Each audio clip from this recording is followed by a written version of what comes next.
സ്നേഹിതാസെ, വിഴിഞ്ഞം ഓപ്പൺ ചെയ്യുമ്പോൾ എന്തൊക്കെയായിരിക്കും തേക്കാനത്ത് ടെക്നോളജീസിൻ്റെ ഗ്രോത്ത് ഓപ്പർച്യൂണിറ്റീസ്?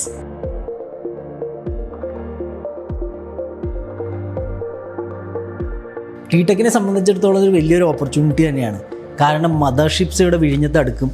ഇതുവഴി നമുക്ക് ലോജിസ്റ്റിക്സ് കോസ്റ്റ് കട്ട് ഡൗൺ ചെയ്യാൻ സാധിക്കുന്നതാണ് നമ്മൾ പ്രതീക്ഷിക്കുന്നത്. പ്രത്യേകിച്ച് നമ്മൾ ഗ്ലോബൽ ബിസിനസ്സിൽ എൻട്രി ആയിരിക്കുന്നത് കൊണ്ട് തന്നെ നമുക്കിപ്പോൾ ഇമ്പോർട്ട്സ് ആയാലും എക്സ്പോർട്ട്സ് ആയാലും ഒരേപോലെ തന്നെ നമ്മൾ ഫോക്കസ് ചെയ്യുന്നതാണ്. അതുവഴി മറ്റ് രാജ്യത്തുള്ള നമ്മളുടെ കോമ്പറ്റീറ്റേഴ്സുമായിട്ട് കോമ്പീറ്റ് ചെയ്യുമ്പോൾ ലോജിസ്റ്റിക്സ് കോസ്റ്റിനെ കട്ട് ഡൗൺ ചെയ്യാനായിട്ട് നമ്മളെ ഹെൽപ്പ് ചെയ്യുമെന്നാണ് നമ്മൾ പ്രതീക്ഷിക്കുന്നത്. അടുത്ത സ്ട്രാറ്റജിക് ലൊക്കേഷൻ വളരെ ഇമ്പോർട്ടൻ്റ് ആയിട്ടുള്ളൊരു കാര്യമാണ്. ഇപ്പോൾ പലപ്പോഴും എക്സ്പോർട്ടിനും ഇമ്പോർട്ടിനും വേണ്ടിയിട്ട് ചെന്നൈയോ അതല്ലെങ്കിൽ ബോംബെ ഒക്കെ നമ്മൾ ആശ്രയിക്കേണ്ടി വരുന്നുണ്ട് അതിൻ്റെ കോസ്റ്റ് എഫക്റ്റീവിനെ അനുസരിച്ച്. അപ്പോൾ നമുക്ക് വിഴിഞ്ഞത്ത് വളരെ കോസ്റ്റ് എഫക്റ്റീവായിട്ട് ഇത് ചെയ്യാൻ സാധിക്കുമ്പോൾ തന്നെ നമ്മളുടെ ഈ സ്ട്രാറ്റജിക് അഡ്വാൻറ്റേജ് നമുക്ക് യൂസ് ചെയ്യാൻ സാധിക്കും. ഇനി അടുത്തൊരു അഡ്വാൻറ്റേജ് എന്ന് പറഞ്ഞാൽ ഇമ്പോർട്ട് ആൻഡ് എക്സ്പോർട്ട് ബിസിനസ്സിൻ്റെ എക്സ്പാൻഷൻ തന്നെയാണ്. നോർത്തിലേക്കുള്ള പല ബിസിനസ്സുകാരുമായിട്ട് ഞാൻ സംസാരിച്ചപ്പോൾ മനസ്സിലാക്കാൻ സാധിച്ചത് പലരും ഈ പ്രോഡക്ട്സിൻ്റെ പ്രൈമറി പാക്കിലായിട്ട് പാക്ക് ചെയ്യുന്നത് പോർട്ടിനോട് അടുത്തുള്ള വെയർ ഹൗസുകളിൽ വെച്ചിട്ടാണ്. അതായത് പ്രോഡക്റ്റിനെ ബൾക്കായിട്ട് ട്രാൻസ്പോർട്ട് ചെയ്യുമ്പോഴാണ് ട്രാൻസ്പോർട്ടേഷൻ കോസ്റ്റ് കട്ട് ഡൗൺ ചെയ്യാൻ സാധിക്കുന്നത്. ഇപ്പോൾ ഇന്ത്യയുടെ പല ഭാഗത്തുള്ള ബിസിനസ്സുകാർ അവരുടെ പ്രോഡക്ട്സ് ബൾക്കായിട്ട് ഈ വിഴിഞ്ഞം പദ്ധതിയോട് അടുത്തുള്ള പ്രദേശങ്ങളിൽ എത്തിക്കുകയും അവിടെയുള്ള വെയർ ഹൗസുകൾ ഇതിനെ റീപാക്ക് ചെയ്യുകയും ചെയ്യുന്നുണ്ടെന്നുള്ളതാണ് നമ്മൾ മനസ്സിലാക്കുന്ന മാർക്കറ്റിൽ.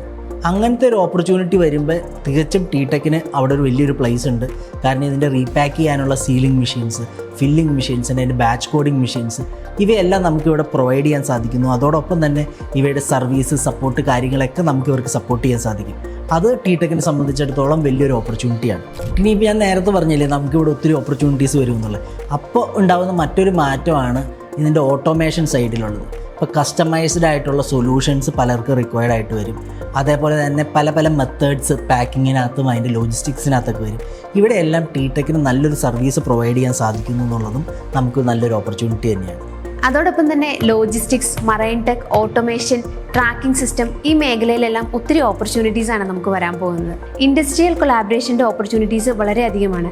അതായത് നമ്മുടെ പ്രോഡക്റ്റ് പോർട്ട്ഫോളിയോയിലേക്ക് ഡിഫറെൻറ്റ് പ്രോഡക്ട്സ് ആഡ് ചെയ്യാനും പുതിയ ബിസിനസ് ഡീൽസ് സെറ്റ് ചെയ്യാനെല്ലാം ഈ ഒരു അവസരം നമുക്ക് യൂസ് ചെയ്യാനായിട്ട് സാധിക്കും. അതോടൊപ്പം തന്നെ ഇൻഫ്രാസ്ട്രക്ചർ, ഹാർഡ്വെയർ, സോഫ്റ്റ്വെയർ ഈ മേഖലയിലുള്ള റിക്വയർമെൻറ്റ്സ് എല്ലാം വളരെയധികം വർദ്ധിക്കാനായിട്ടുള്ള സാധ്യത ഏറെയാണ്.